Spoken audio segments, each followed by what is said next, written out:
You see, church, when we grasp this truth, you will not lean to your own understanding, and in all your ways, everywhere you go, everything you say, you will acknowledge the sovereignty of an omniscient God. Amen.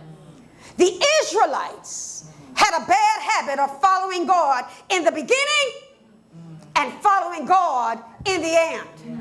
The trouble of obedience that they had was in the middle. It's not much different than how people join a church and they feel real good about it in the beginning.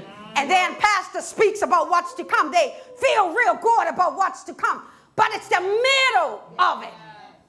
It's the in-between. It's the shades of gray that causes people not to have the patience and the wherewithal to hold on to God's unchanging hand while they're in the middle. The Israelites, they obeyed God. God blessed them. And then they became self-reliant and independent and felt that they didn't need God anymore. This is when they did their own thing. They no longer needed the counsel of God or the directions from God's servants.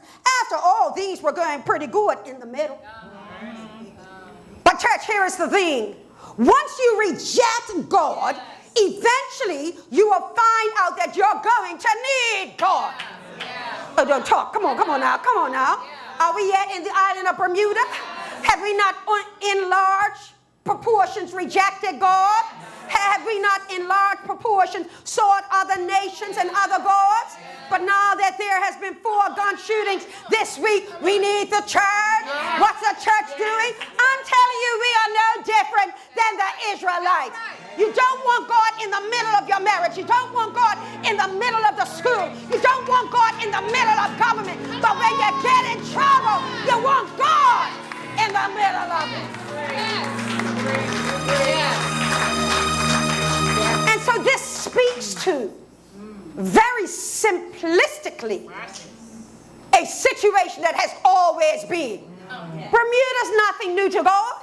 He said, that's how my peeps were. That's how my peeps were.